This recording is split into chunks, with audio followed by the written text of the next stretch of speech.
Hi guys, so this is part 2 of our India pilgrimage recollections. After visiting Bodhgaya, we went to the Dungeshwari Cave. This is the cave supposedly where Buddha practiced austerities for 7 years. That included torturing his body because he thought that's the way to supreme happiness. It was a long hike up, and we got there before the street vendors came, and even the monkeys were still sleeping. Yeah, it's a good tip if you want a place for yourself. Go up before the sunrise. It also made me reflect that how I'm blessed to have gone to this holy site as a younger person. Like, the hike out was not very easy for some of the pilgrims. So that also makes me want to go gym more, so that I get, in the future when I'm old, like I can still climb the mountain. After that, we sat there outside the cave, the Dungeshwari Cave. It was really peaceful and nice. And we proceed on to Root Institute. Root Institute is one of the leading place in supporting women's education, children, and healthcare. You could see that the kids there were better off, they're waving at us. Root Institute has also this Tibetan tradition architecture. Later on at night, we went back to Bodhgaya again and witnessed the changing of robes. So at the Buddha Metta, you can actually request for the monk to bless your amulets or whatever you have on your neck just by passing him that, and then he would kind of put it on the statue for a while and pass it back to you, and then you can make a kind donation. So Ajahn Achalo was very nice in blessing some of the pilgrims with that little donation box thing. And because it's so auspicious, it would be good to, hold on to the rope before you offer it and make some aspirations, which many of the pilgrims got a chance to do, not just once, twice, but 3 times. Yeah, so that was pretty nice. So we proceed on to Rajgir or Rajagaha, the site of the first monastery for Buddhism. King Bimbisara offered this place to Buddha because he felt that the monks should have a place to stay, and it was not too far, not too near to the city, allowing them a form of seclusion.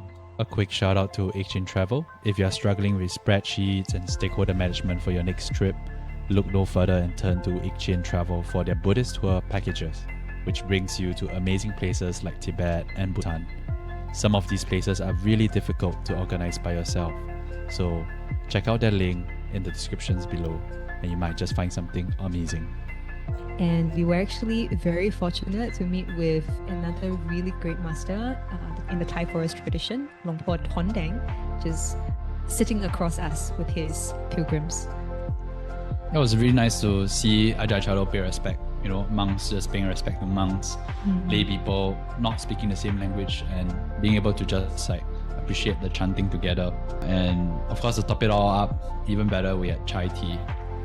And also offering of fragrance to the Buddha statue, as well as flowers over there. There are sellers, so if you want, it's pretty affordable to buy a plate of flowers to offer. Then we headed off to Nalanda, one of the oldest universities in the world, predating Oxford. It's also the place where Buddha's chief disciple Sariputta was born and passed away. It's a great place of learning for almost 1,000 years. And the famous Su Wukong, no, I'm just joking. The famous Xuanzang went there to study the Buddhist suttas and brought it back to China in Xi'an to translate and help the Chinese people understand the Dharma. Yeah, and you can walk around to see how the monks live. They are so-called dormitories. There is also a place where they cook. You can see the hole on the ground. And we went to Xuanzang's dormitory. He had a little hole that he would go inside to meditate, and the hole is still there.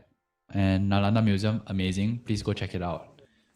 You'll see the early Qianshou Guanyin, the early versions of it. Lastly, we went to a hot spring. They were praising Shiva there. So as Hindus, they praise one of their major god, Shiva, also known as the destroyer. So in Hinduism, there's Shiva, Vishnu, and Brahma, which have different roles. The destroyer, the creator, and the preserver. So it was an interesting experience to see everyone just jumping into the waters. Obviously, we didn't jump into the waters. And the tour guide also told us that there are differences in terms of the caste system. The untouchables can't get to go into the main hot spring, but they have to take their bath outside. Yeah. One last part to wrap. We went to Bimbisara's jail.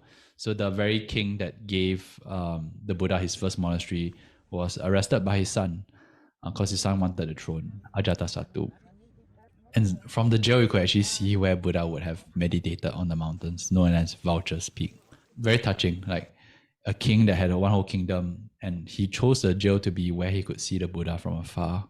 The wife had to sneak in food just so that she can feed the king, but then God found out. She had to spread ghee all over her body so that the king would be able to kind of eat it off her flesh. But there's a happy ending to this story. Ajatasattu became a follower of the Buddha and also played quite an important role after the Buddha's parinibbana, took the relics and kind of spread it around India, ancient India. So that's the story of Ajatasattu and King Bimbisara. So thanks for listening, and we'll see you in the next video on part 3 of the pilgrimage. So stay happy and stay wise.